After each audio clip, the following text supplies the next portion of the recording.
ಕೆಟ್ಟಾಗಿ ಮಾತಾಡೋದು, ಮೋದಿಯವ್ರು ಟೀಕೆ ಮಾಡೋದು, ಇರೋದು ಇನ್ನುಳಿದವ್ರನ್ನ ಸಿದ್ದರಾಮಯ್ಯ ಟೀಕೆ ಮಾಡೋದು, ಎರಡೂ ತಪ್ಪದಾವ. ಇದರರ್ಥ ಸಿದ್ದರಾಮಯ್ಯನ ಕೇಳಬಾರ್ದಂತಲ್ಲ, ಸಿದ್ದರಾಮಯ್ಯನೂ ಕೇಳಿರಿ, ಮೋದಿಯವ್ರನ್ನೂ ಕೇಳಿರಿ. ಎಲ್ಲ ಕಡೆ ಸಣ್ಣ ಮಟ್ಟದ್ದು ಸಾಕಷ್ಟು ಪೋಸ್ಟ್ಗಳಿದ್ದಾವೆ, ಅವುಗಳನ್ನ ಖರೀದಿ ಕೇಳಿರಿ.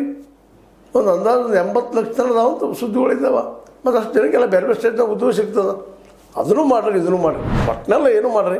ಅಟ್ಲೀಸ್ಟ್ ಇದ್ರ ಹೋರಾಟ ಮಾಡ್ತೀನಿ ನಾನು ವಿಜಯಪುರದಿಂದ ಅಥವಾ ಕರ್ನಾಟಕದ ಉತ್ತರದಿಂದ ದಕ್ಷಿಣವರೆಗೆ ಬೆಂಗಳೂರಿಗೆ ಪಾದಯಾತ್ರೆ ಮಾಡಿ ಇದು ಹೋರಾಟಕ್ಕೆ ಒಂದು ಶಾಶ್ವತವಾದಂಥ ಪರಿಹಾರ ತರನ್ನು ಎಲ್ಲರೂ ಕೂಡಿ ಅನ್ನುವಂಥ ಮಾತಾಡಿದ್ದ. ನಿಜವಾಗಿಯೂ ಇವತ್ತು ನಿರುದ್ಯೋಗಿ ಯುವಕರಿಗೆ ಒಂದು ರೀತಿಯ ಆಶಾಭಾವನೆ.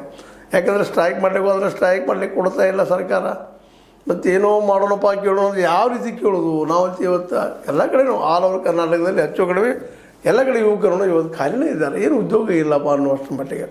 ಈಗ 56,000 ಸರ್ಕಾರದಲ್ಲಿ ಮುಗಿಸಿದ್ದೆ ಯಾವಾಗ ಅನ್ನೋದು ಅದು ನೋವಿನ ವಿಷಯನ.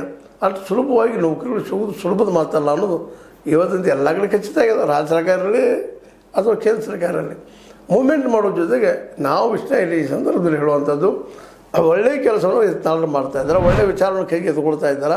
ಕೋಮುವಾದಿ ಭಾವನೆ ಜಗಳ ಹಚ್ಚೋಕ್ಕಿಂತಲೂ, ಮಾಬ್ ಲಿಂಚಿಂಗ್ ಹಂತಕ್ಕೆ ಸಪೋರ್ಟ್ ಮಾಡೋಕ್ಕಿಂತಲೂ, ಲವ್ ಜಿಹಾದ್ ಬಗ್ಗೆ ಸಪೋರ್ಟ್ ಮಾಡೋಕ್ಕಿಂತಲೂ ಉದ್ಯೋಗ ಸೃಷ್ಟಿ ಮಾಡೋದು ಬೆನ್ನು ಹತ್ತಿದ್ರಿ.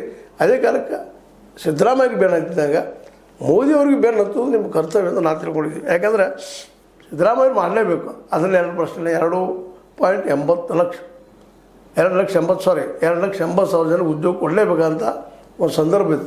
ಈ ಸಂದರ್ಭವನ್ನು